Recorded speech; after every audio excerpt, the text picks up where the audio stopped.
हिमाचल प्रदेश में विधानसभा सत्र की 11 बैठकें आयोजित की गई, जिसमें 53 घंटे सदन की कार्यवाही सौहार्दपूर्ण वातावरण में संचालित की गई। सदन की कार्यवाही के दौरान विभिन्न प्रश्नों एवं नियमों के माध्यम से महत्वपूर्ण विषयों पर चर्चा भी करवाई गई। इस दौरान सदन के भीतर सत्ता पक्ष तथा विपक्ष द्वारा तीखी नोकझोंक भी देखने को मिली। मॉनसून सत्र के दौरान सरकार द्वारा कई विधेयक को भी सदन में चर्चा के लिए लाया गया और उन विधेयकों को ध्वनि मत के साथ पारित भी किया गया। विधानसभा मॉनसून सत्र की समाप्ति के उपरांत हिमाचल प्रदेश विधानसभा अध्यक्ष कुलदीप सिंह पठानिया ने पत्रकारों से बातचीत के दौरान कहा कि हिमाचल प्रदेश विधानसभा मॉनसून सत्र का आगाज 27 अगस्त से लेकर 10 सितंबर तक किया गया, जिसमें सदन के भीतर 53 घंटे तक चर्चा की गई। चर्चा के दौरान विभिन्न प्रश्नों और नियमों के माध्यम से नियम 62, 61, 101, 102 और नियम 130 के अंतर्गत सभी महत्वपूर्ण विषयों पर चर्चा की गई।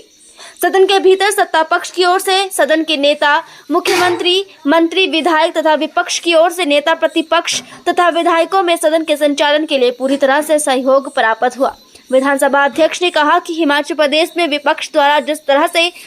आर्थिक वित्तीय संकट को लेकर नियमों के तहत सदन में चर्चा मांगी थी, वो अनुरूप नहीं थी, जिसके चलते नियम 63 के तहत चर्चा न देकर नियम 130 के तहत सदन में महत्वपूर्ण विषय पर चर्चा प्रदान की गई। स्वागत है।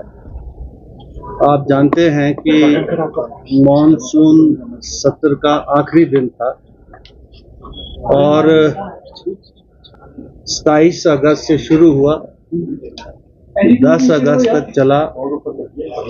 एक दिन कार्रवाई बढ़ाई गई और लगभग जो है इसमें 11 सिटिंग्स जो है मॉनसून सत्र में हुई और जिसमें लगभग जो है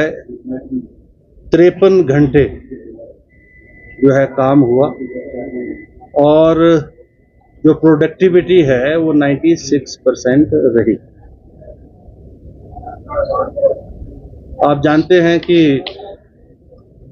प्रश्नों के माध्यम से स्टार्ट क्वेश्चंस, अनस्टार्ट क्वेश्चंस, विभिन्न नियमों के माध्यम से जिसमें 62, 61, 101, 102 और 130 के तहत सभी महत्वपूर्ण विषयों के ऊपर जो है इस मानसून सत्र में चर्चा करवाई गई और मुझे प्रसन्नता है, खुशी है कि सभी सामान्य सदस्यों ने, माननीय मुख्यमंत्री जो नेता सदन होते हैं, मंत्रिपरिषद के सभी सदस्यों ने और हमारी जो प्रतिपक्ष के नेता और जो माननीय सदस्य हैं, उन सब का सहयोग जो है इस सदन के संचालन में मुझे मिला और हिमाचल प्रदेश के जनहित के जो मुद्दे थे उस पर एक एक के ऊपर दोनों पक्षों का वक्तव्य, दोनों पक्षों का दृष्टिकोण आया है और आप मीडिया के साथी, मैं आपका भी आभार व्यक्त करता हूं क्योंकि बहुत सारे तो अंदर ही होते हैं और जो इलेक्ट्रॉनिक्स मीडिया के कुछ साथी अंदर नहीं होते हैं, बाहर। आप सब ने हिमाचल प्रदेश की मॉनसून सत्र की विधानसभा की इस कार्रवाई को हिमाचल प्रदेश के जन जन तक पहुंचाया और हिमाचल प्रदेश के जन जन को उसका जो है इस सत्र का लाभ मिला। आप सबका बहुत बहुत आभार, धन्यवाद। यद्यपि मेरे व्यक्तिगत तौर पर और माननीय मुख्यमंत्री जी के ये प्रयास रहे क्योंकि ये विषय गंभीर था और जिसको प्रतिपक्ष के नेता और उनके सदस्य भी उठाना चाहते थे, लेकिन जैसे वो उठाना चाह रहे थे उस दिन वो परिस्थितियां आपके समक्ष हैं।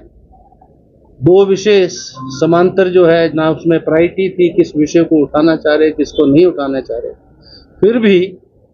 इस विषय के ऊपर चर्चा करवाई गई और एक दिन के लिए सदन को बैठाया गया और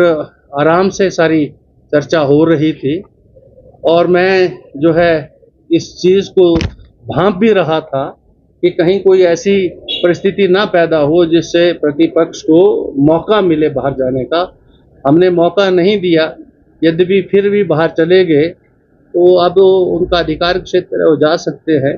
तो मैं इस पर कोई ज़्यादा टिप्पणी नहीं करना चाहूँगा।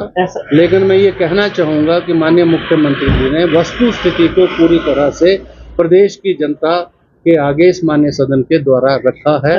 और प्रदेश की जनता को जो है इसकी पूरी जानकारी हासिल होगी। ऐसा पहले कभी अब मुझे जब मैं इस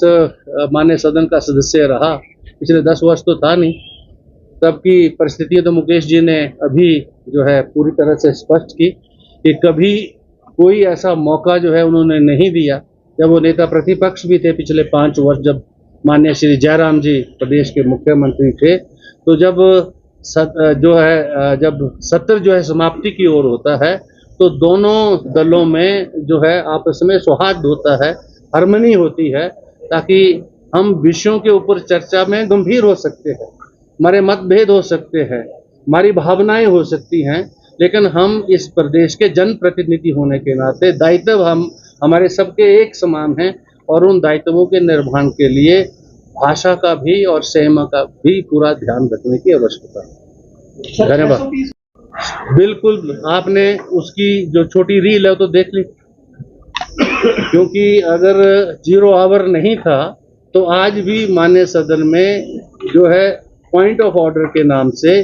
बड़े संवेदनशील विषय जो हैं, मैंने उन सारे विषयों को सदन में उठाने की इजाज़त सभी सामान्य सदस्यों को दी। निश्चित तौर पर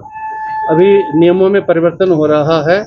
और अगला सत्र जब शुरू होगा तो प्रश्नकाल के बाद आधे घंटे के लिए 0 आवर की व्यवस्था नियमों के माध्यम से मैं सुनिश्चित करूंगा।